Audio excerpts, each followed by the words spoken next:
Hi, everyone. Thanks for joining us. I'm Ara Tucker, Head of Talent and Culture at Audible, and I'm joined by my colleague, Erni, our Chief People Officer. We're thrilled to be here today to share our journey over the past year and how that's informed the future of work at Audible in a number of ways, ranging from how we work, who we are, and how we show up for one another. So excited to be here with you, Anne. Can you tell us a little bit more about yourself as well as Audible?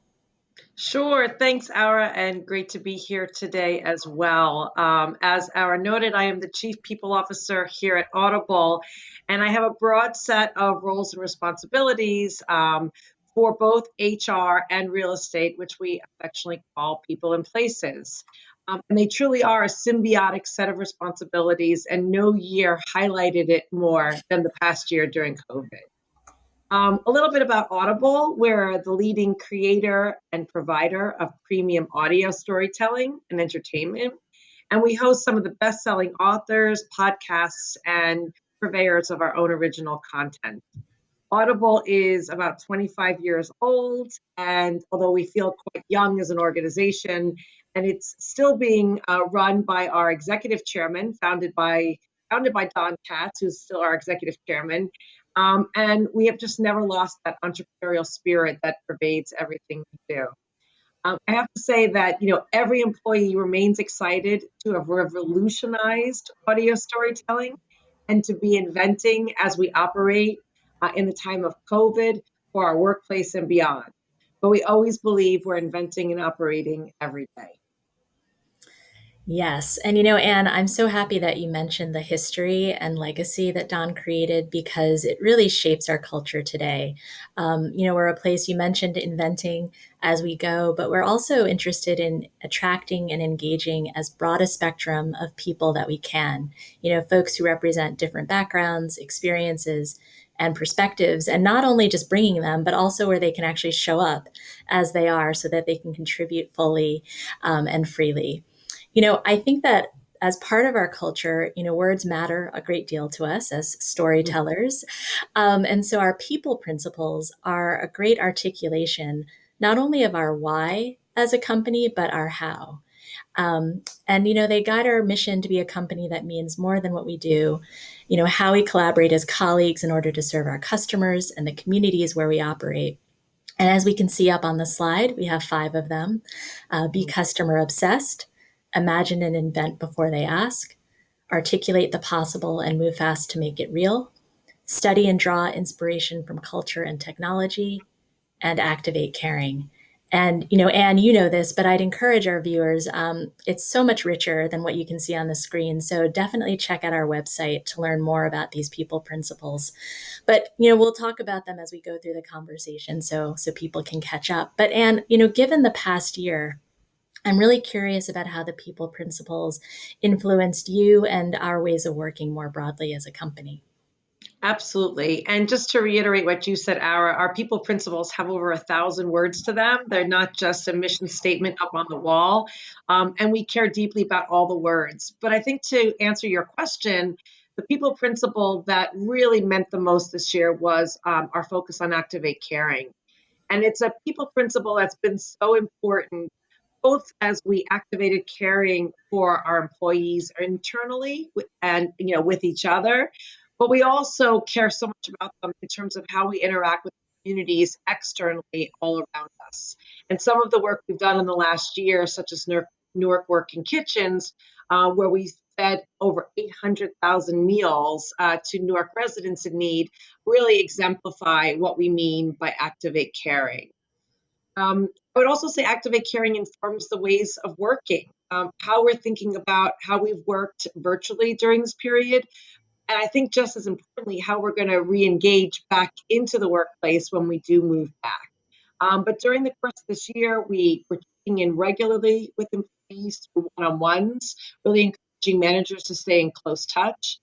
We've done several surveys. We really picked up the pace of how often we connect with employees to see how they're feeling and what they needed, and then making sure that we immediately responded with solutions that meant something in the moment.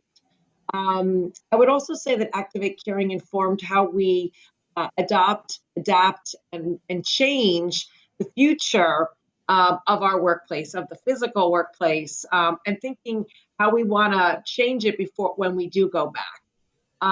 And, given the fact that we've all learned to work so well with one another virtually, in fact, exceeded anyone's imaginations, we really decided that we need a new way of the future, that 100% expectation of everyone being in the workplace physically is no longer maybe viable, but even desirable. So we're really thinking about, how often and how often do we need to be back in the workplace? How many people need to be there at any one time? And what are the use cases that will not only draw people back into the workplace, but really leverage it so that we're operating at our best? Use cases include things like, orientation. Can you imagine we've onboarded hundreds of people without even having met them through the interview process? But that's something that we all imagine is something that's going to be super valuable when we do go back to the workplace. And I know, Ara, we're going to talk more about that later.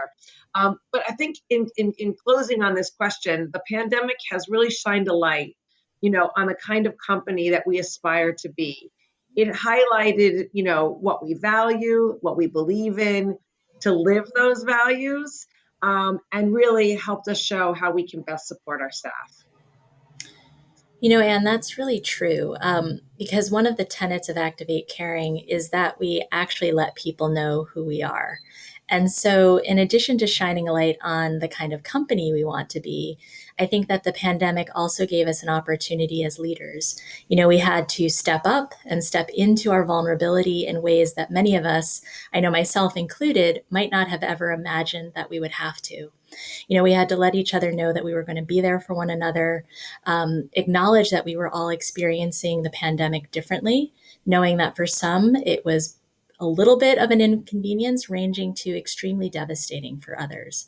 And so, without the physical protection of a shared office space, we also had to figure out how to let our personal lives creep into our workspaces every day. And so, Anne, I know it's hard now thinking about it, but let's go back to over a year ago. I can't even imagine a year ago.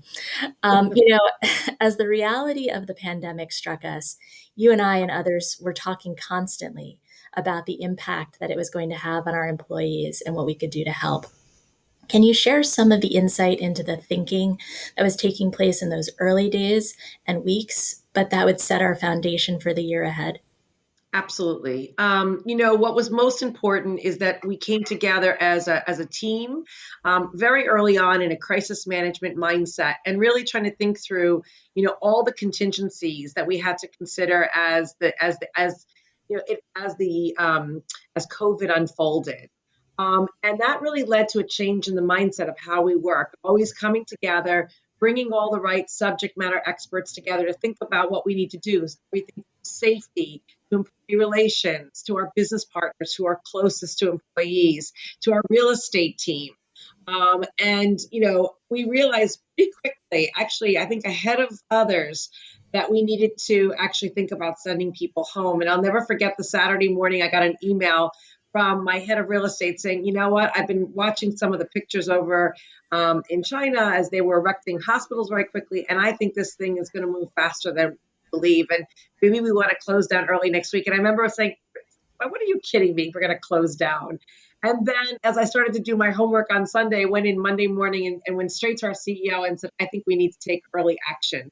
And we literally, by the end of that day, did that. We sent people home that evening, that Monday night, and already got to work because we had thought this through. We provided resources for them to set up their home offices. First, it was short term. Do you have a desk? Do you have a chair? Do you have a private place in your home where you could work? And then resources for longer term. Do you have a printer or a keyboard so that you don't, suffer from poor posture and other things.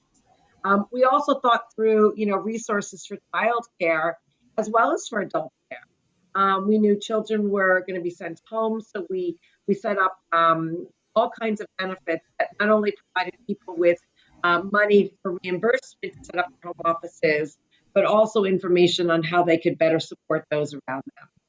I also want to emphasize that we very early on realized that mental illness was crucial as folks were now working from home, some alone, some with extended families, and some, just needed help getting through the challenging, headspace of those early days. Those at that time we were thinking this would be just for maybe a couple of weeks. In fact, I was even a little excited. Wow, I get to work from home for a couple of weeks. But as it unfolded, we realized that people needed increasing amount of support and set up even group meditations. We set up special manager trainings to help them support their employees through the stress and anxiety. We had we set up different meetings 3 Thursday afternoons that people had some time to get some heads down work. But I think the most important thing was we updated our employees regularly. It started off on a daily cadence, then we went to a weekly cadence, and then to a monthly, and we've continued on a monthly or as needed ever since. And the key, I think, learning that we had was providing full transparency about what we knew and what we didn't know. And I think that was really helpful to our employees.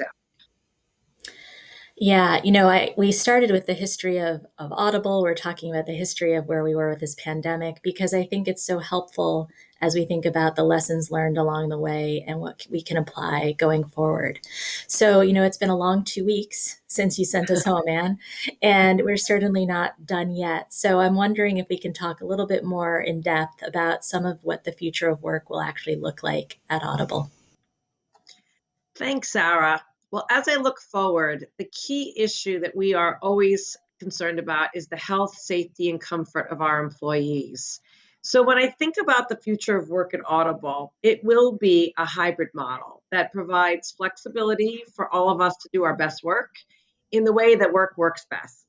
And we are looking to optimize and maximize the benefits of both work from hub and work from home. We will return to our hubs, the offices that we're assigned to, and we'll do that when it's safe to do so.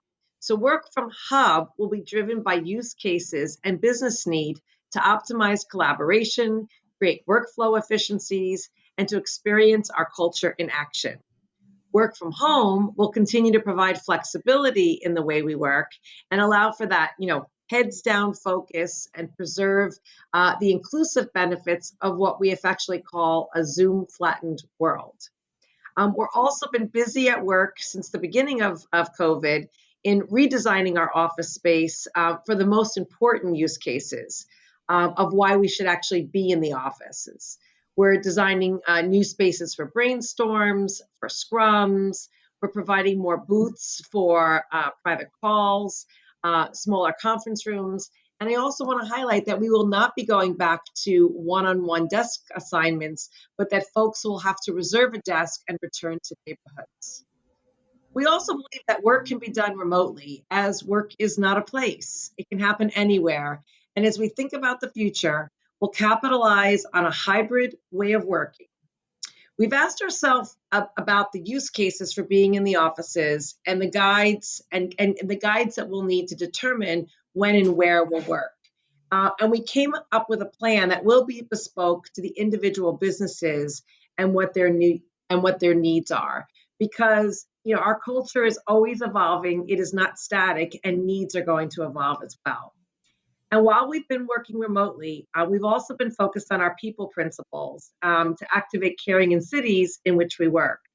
I would just summarize, our approaches. We're going to continue to test, iterate, and adapt. And I'm sure we'll be called upon to adapt a lot, which is exciting because that's what we seem to be really good at. I wanted to pick up on your point about safety, though, Anne, because that's been a backdrop of this whole conversation. And, we started with thinking about staying physically well. And I know you talked about mental health, but, we would be remiss in not mentioning that in addition to dealing with a pandemic, we're also grappling with a racial and social justice reckoning. We've got charged political climates and other seismic shifts happening around the globe. And on many days, it can be very difficult to see the world as a safe place. And I know that what we've tried to do is we've done our best, right, to make our shared Audible space, virtual as it is now, and eventually physical when we return. But we want to be a place where people can say, look, I'm not okay. The world is not right. How can we talk about psychological safety? How can we talk about race or burnout or other, issues that people are going through? And how do we stand up for our colleagues, particularly those who may be actually feeling, unsafe because of increased violence? We've really done a lot of thinking around that, but we are a company focused on listening. And so I also want to highlight that we've also thought about, when does it make sense to step back and actually listen to one another and create space for voices that we don't typically hear. So, Anne, on the topic of listening, I know we've spoken a lot about our empathy as an employer, but I want to actually personalize this a little bit.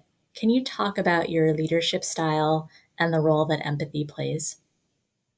Sure. Well, I think that we've worked very hard to be an empathetic company, as you've noted. But if asked, what one word would describe me, I would pick a hyphenated word if I could. And I like to believe in myself as an empathetic warrior. I am willing to do whatever it takes to get the work done, get my hands dirty with the team. But also have a deep understanding of how the situation at hand is impacting others. And I believe that great empathetic leaders listen. They listen hard. And it works really well with Audible because we're a company that listens to our employees. We listen to our community. And of course, we listen to our customers.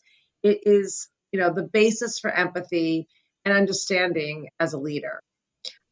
We've mentioned surveys earlier in this discussion, and we often use surveys so that we can better hear from our employees. And it's a direct way for them to give us feedback and give them a voice. And we've gotten some tremendous ideas from our people on how to meet better, on the need to have no meeting Thursdays. It's amazing how meeting creep has taken up our lives from earlier in the morning every day to later at night every evening. So we're really trying to help people set boundaries. And it is through this listening and then acting that really exemplifies how both Audible and myself personally like to lead.